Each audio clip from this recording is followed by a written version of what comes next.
Delhi Capitals versus Mumbai Indians ఈజీగా అంటే ఈజీగా గెలవాల్సిన మ్యాచ్ ను ఇట్లా పువ్వులలో పెట్టి ముంబైకి ఇచ్చిర్రు అన్నమాట. 2 పాయింట్లు తీసుకోర్రి, మీ దగ్గర తక్కువ ఉన్నాయి కదా, మా దగ్గర ఎక్కువ ఉన్నాయి, మేము ఇప్పటివరకు ఒక్క మ్యాచ్ కూడా ఓడిపోలే, ఆ ఓటమిని టేస్ట్ చేద్దామని చూద్దాం అనుకున్నా అన్నట్టు ఈజీగా గెలవాల్సిన మ్యాచ్ ఇట్లా పువ్వులలో పెట్టించారు.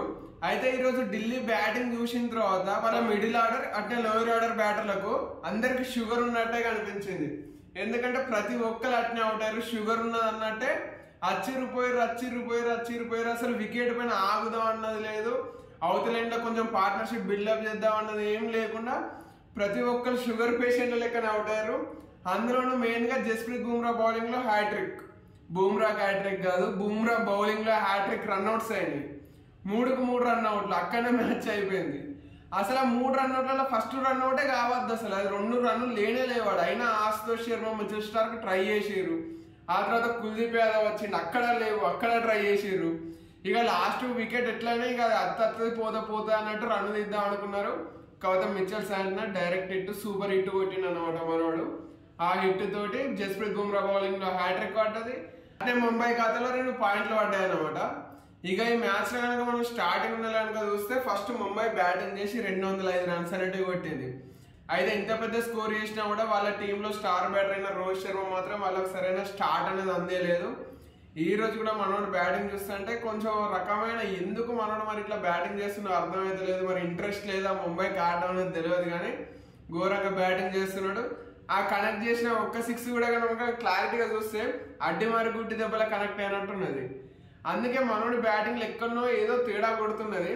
అయితే రోహిత్ శర్మ అవుట్ అయిపోయిన తర్వాత రికెల్టన్ అంటే సూర్యకుమార్ యాదవ్, ఈ రోజు సూర్యకుమార్ యాదవ్ 3rd పొజిషన్ లో వచ్చింది అనమాట. అది మనోడికి పర్ఫెక్ట్ పొజిషన్. కాకపోతే 4th పొజిషన్ లో వస్తే బాగుంటది, తిలక్ వర్మను పైకి పంపిస్తే బాగుంటది.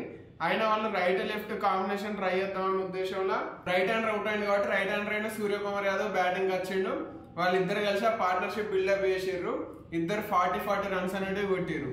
కాకపోతే వాళ్ళిద్దరి కంటే మెయిన్ గా తిలక్ వర్మ ఈ రోజు సూపర్ స్ట్రైకింగ్ అనేది చేసిండు అనమాట. బాల్ ను హాఫ్ సెంచరీ పూర్తి చేసిండు. ఇది కంటిన్యూగా మనోడికి 2nd half century. Last match లో వాళ్ళ టీం ఓడిపోయినా కూడా ఈ మ్యాచ్ లో వాళ్ళ టీం గెలవడానికి మెయిన్ గా కారణం ఏంటంటే తిలక్ వర్మ చేసిన హిట్టింగ్ అనేది కారణం. తిలక్ వర్మకు తోడు నమందీర్ నిలిచినాడు అన్నమాట. అయితే ఇదే రకమైన బ్యాటింగ్ అనేది ఢిల్లీలో లోపించింది. కాకపోతే నమందీర్ అట్నే తిలక్ వర్మ వీళ్ళిద్దరు కలిసి మంచి పార్ట్నర్షిప్ అనేది బిల్డ్ చేసి ఎండింగ్ వరకు అంటే ఎండింగ్ మూమెంట్ లో చౌటారు లాస్ట్ ఓవర్ లో. కానీ హార్దిక్ పాండ్యా మాత్రం ఈ రోజు పెద్ద పర్ఫార్మెన్స్ చూపించలేదు. లాస్ట్ మ్యాచ్ లో అయితే సూపర్ హిట్టింగ్ చేసింది, కానీ ఈ మ్యాచ్ లో మనం దగ్గర ఉండాలి ఏ రకమైన హిట్టింగ్ అనేది రాలేదు. జస్ట్ ఒక రన్ కొట్టి అవుట్ అయ్యాడు. అయినా కూడా నమందీర్ అట్నే తిలక్ వర్మ వీళ్ళిద్దరు కలిసి ముంబైని 200 స్కోర్ దాటించగలిగారు. 205 దాకా తీసుకుపోయారు వీళ్ళిద్దరిని. అయినా కూడా 205 కొట్టినా కూడా ఢిల్లీ బౌలర్లో కనుక చూసుకుంటే బెస్ట్ ఫిగర్స్ కుల్దీప్ యాదవ్ 4 ఓవర్లలో 5.80 ఎకానమీ తోటి బౌలింగ్. ఆపోజిషన్ 200 దాటింది అంటే మినిమం ప్రతి బౌలర్ కూడా 8, 9, 10 ఎవరికో ఒకరికి 13, 14 ఎకానమీ ఉంటది. అయినా కూడా ఇక్కడ కుల్దీప్ యాదవ్ జస్ట్ 5.80 ఎకానమీ తోటి బౌలింగ్ చేసిందంటే అర్థం చేసుకోవచ్చు ఇంత హై స్కోరింగ్ మ్యాచ్ లో కూడా మనోడు ఏ రకమైన బౌలింగ్ చేసిండో అనేది. అయితే ఢిల్లీ బౌలింగ్ అనేది పక్కన పెడితే 206 టార్గెట్ తోటి బ్యాటింగ్ వచ్చిన ఢిల్లీ ఫస్ట్ 10-12 ఓవర్ల వరకు ఈజీగా ఈ మ్యాచ్ ఢిల్లీదే అనే ఒపీనియన్ అందరికి ఉండే. ఎందుకంటే వాళ్ళు బ్యాటింగ్ అట్నే స్టార్ట్ చేసారు, వాళ్ళకి సరైన స్టార్ట్ అనేది ఇవ్వట్లేదు మెగర్కు.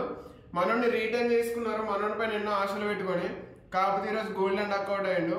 ప్రతి ఒక్కరి పర్ఫార్మెన్స్ అనేది వస్తున్నది ఐపీఎల్. ఎప్పటివరకు మనోడి పర్ఫార్మెన్స్ ఒక్క మ్యాచ్ లో కూడా రాలేదు. అయితే లాస్ట్ 4 మ్యాచ్లలో రాకపోయినా వాళ్ళ టీం గెలిచింది కాబట్టి మనోడి పైన ఎక్కువ ఫోకస్ లేదు. కాకపోతే వాళ్ళు ఓడిపోయింది కాబట్టి మెగ్గర్ పైన ఖచ్చితంగా ఫోకస్ పెడతారు, మనోడి పైన ఫోకస్ పడుతుంది కూడా. అయితే అభిషేక్ పూరి అంటే కేఎల్ రాహుల్ అంటే ఒక స్టార్ ఓపెనర్ వాళ్ళ దగ్గర ఉన్నా కూడా కేఎల్ రాహుల్ని కాకుండా అభిషేక్ పూరి ఓపెనర్ గా పంపించిండు. మనోడు 30 రన్స్ అనేది కొట్టిండు. కాకపోతే అన్ఎక్స్పెక్టెడ్ గా ఎవరు ఎక్స్పెక్ట్ చేయని సబ్జెక్ట్ లోకి వెళ్ళి ప్రశ్న వచ్చినట్టు కరుణ్ నాయర్ వచ్చిండు, ఉతికేసిండు ముంబై బౌలర్లని. ఎవరు అనేది చూడలేదు. నేను టెస్ట్లకే కాదు, వన్డేలకే కాదు, T20లలో కూడా సూపర్ పర్ఫార్మెన్స్ చేస్తా అని చూపించిండు. ఎందుకంటే మనోడు టెస్టులలో ట్రిపుల్ సెంచరీ అందరికి గుర్తుంటది. అంటే విజయ్ హజారే ట్రోఫీలో లాస్ట్ అండి డొమెస్టిక్ టోర్నీలో సూపర్ ఆడిండు, 700+ రన్స్ అనేది కొట్టిండు. అంటే నేను T20లలో కూడా పనికొస్తా అని ఈరోజు చూపించిన అనమాట. +200 స్ట్రైక్ రేట్ తోటి మనోడు బ్యాటింగ్ చేసిండు. మనోడు బ్యాటింగ్ చూస్తూ ఉంటే ఈజీగా ఈ మ్యాచ్ ఢిల్లీదే అని అందరు ఫిక్స్ అయ్యారు. ఎందుకంటే మనోని హిట్టింగ్ అట్నే తర్వాత రావాల్సిన హిట్టర్లు వీళ్ళందరినీ చూస్తే ఈజీగా ఈ మ్యాచ్ ఢిల్లీదే అనుకున్నారు. పురేల్ అవుట్ అయిన తర్వాత కేఎల్ రాహుల్ వచ్చిండు. కేఎల్ రాహుల్ మంచి టచ్ లా కనిపించిండు, ఎందుకంటే లాస్ట్ మ్యాచ్ గెలిపించింది కాబట్టి ఈ మ్యాచ్ లో మంచి టచ్ లో ఉన్నాడు. అట్నే అవతల వైపు కరుణ్ నాయర్ కూడా హిట్టింగ్ చేస్తూ ఉన్నాడు కాబట్టి కేఎల్ రాహుల్ పైన ఏ రకమైన ప్రెజర్ అనేది లేదు. అందుకే మనోడు కొంచెం స్లో స్టార్ట్ ఇచ్చిండు. కాకపోతే ఎప్పుడైతే కరుణ్ నాయర్ 89 రన్స్ దగ్గర అవుట్ అయ్యిండో మిచెల్ శాంట్నర్ బౌలింగ్ లో, అప్పుడు ఢిల్లీది మొత్తం తిరిగిపోయింది అనమాట. వాళ్ళు ప్లేట్ తిప్పేసారు మొత్తానికి. మాకు మ్యాచ్ వద్దు, మాకు 2 పాయింట్లు వద్దు అన్నట్టు బ్యాటింగ్ చేసారు.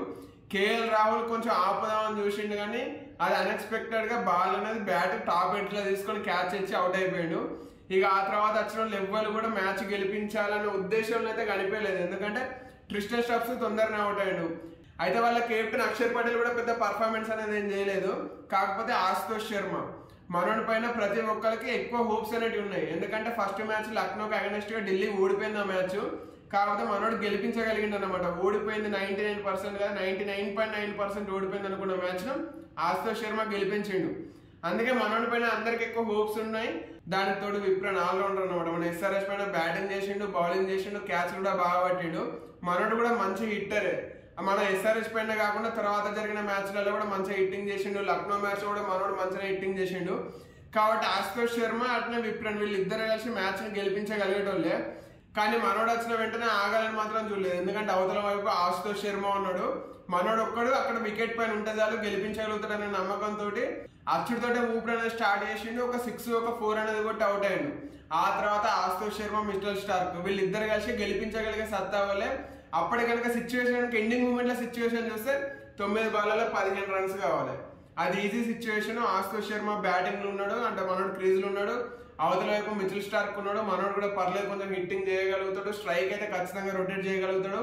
కాబట్టి మ్యాచ్ ఈజీగా అప్పటికి కూడా ఢిల్లీ దగ్గరనే ఉన్నది. కాబట్టి అప్పుడే హ్యాట్రిక్ రన్అట్స్ అక్కడ డబల్ లేని దగ్గర వాళ్ళిద్దరు కలిసి, అంటే ఆశుతోష్ శర్మ స్టార్క్ కలిసి డబల్ తీద్దాం అనుకున్నారు. ఆశుతోష్ శర్మ అవుట్ అయ్యాడు. ఆ నెక్స్ట్ బాల్ కుల్దీప్ వచ్చిండు. మనోడు అక్కడ డబల్ లేదు, అయినా డబల్ తీద్దాం అనుకున్నాడు, మనోడు అవుట్. ఆ తర్వాత లాస్ట్ బ్యాటర్ గా మోహిత్ శర్మ వచ్చింది అన్నమాట. మోహిత్ శర్మ వచ్చిన బాల్ కాడ సింగిల్ గా తీయాల్సిన పరిస్థితి వచ్చింది, ఎందుకంటే అక్కడ వాళ్ళకి ఇంకో ఆప్షన్ కూడా లేదు. ఎందుకంటే ఇద్దరు టేలెండర్లే కాబట్టి ఎన్ని రన్నులు రాగలిగితే అన్ని రన్నులు తీద్దామని చూసారు. సింగిల్ తీద్దాం అనుకున్నారు. కాకపోతే 99% అలాంటి డైరెక్ట్ హిట్లు కావు. కాకపోతే ఈరోజు డైరెక్ట్ హిట్ అయింది, అది హ్యాట్రిక్ హిట్ అంతే. ముంబైకి సెకండ్ విన్ అనేది ఇట్లా ఢిల్లీ అనేది స్టార్టింగ్ లేపినట్టు పువ్వులలో పెట్టి ఇచ్చేసింది వాళ్ళకు. ముంబై గెలవడం తోటి సన్ రైజర్స్ 8th పొజిషన్ ఉండాలి 9th పొజిషన్ అనేది పడిపోయింది. ఎందుకంటే ఇప్పుడు ముంబై కూడా మనతో పాటు 4 పాయింట్లలో జాయిన్ అయింది కదా. కాకపోతే వాళ్ళ నెట్ రన్ రేట్ మనకంటే ఎక్కువ ఉన్నది. అందుకే వాళ్ళు ఇప్పుడు 5th పొజిషన్లకు వచ్చారు, మనం 9th పొజిషన్లకు పోయినాం. కాకపోతే ఈ 2 టీంలకు నెక్స్ట్ మ్యాచ్ జరగబోతున్నది April 17th నాడు. ఆ మ్యాచ్ వాంకడేలు ఉన్నది. అయితే మనం ఆ తర్వాత మ్యాచ్ కూడా ముంబైతో ఆడతాం, కానీ వాళ్ళ మధ్యలో ఇంకో మ్యాచ్ ఆడేస్తారు. కాకపోతే April 17th నాడు మాత్రం వాళ్ళకు మనకు మ్యాచ్. ఆ మ్యాచ్ లో కనుక మనం గెలిస్తే ముంబై ప్లే ఆఫ్స్ ఆశలు అనేవి ఆల్మోస్ట్ సగానికంటే ఎక్కువ చచ్చిపోతాయి. అదే ఒకవేళ మనం ఓడిపోతే మన పరిస్థితి కూడా సేమ్ ఉంటది. కాకపోతే రేపటి మ్యాచ్, రేపు Lucknow versus Chennai super Kings match. Chennai super Kings కు డూ ఆర్ డై మ్యాచ్ అన్నమాట ఇది. ఎందుకంటే ఇప్పటికే 5 మ్యాచ్లు ఓడిపోయారు, 6వ మ్యాచ్ కూడా ఓడిపోయారు అంటే వాళ్ళు ప్లే ఆఫ్స్ లోకి వెళ్ళి బయటకు పోయినట్టే. ఎట్లయినా వాళ్ళు ప్లే ఆఫ్స్కి వచ్చే ఛాన్సులు లేవు. కాకపోతే సీజన్ స్టార్ట్ అయ్యి సగం కూడా కాలేదు, అప్పుడే ఒక టీం ప్లే ఆఫ్స్కి వెళ్ళి బయటకు పోయింది. అది కూడా చెన్నై సూపర్ కింగ్స్ లాంటి సూపర్ హిట్ టీం అంటే మాత్రం కొంచెం అంటే సీజన్ లో మజా అనేది కొంచెం తగ్గిపోతుంది. అందుకే చెన్నై స్టేల్ ఉండాలని నేను అనుకుంటాను. కాబట్టి రేపు చెన్నై వర్సెస్ లక్నో మ్యాచ్ లో చెన్నై గెలవాలని నేను అనుకుంటున్నా, గెలుస్తుందని అనిపిస్తున్నది కూడా. ఎందుకంటే ధోని కెప్టెన్సీ వాళ్ళు కంబ్యాక్ ఇస్తారనే నమ్మకం నాకు ఉన్నది. కాకపోతే మీరేమనుకుంటారు, రేపటి మ్యాచ్ లో లక్నో గెలుస్తుందా చెన్నై గెలుస్తుందా అనేది కామెంట్ చేసి నాకు చెప్పండి.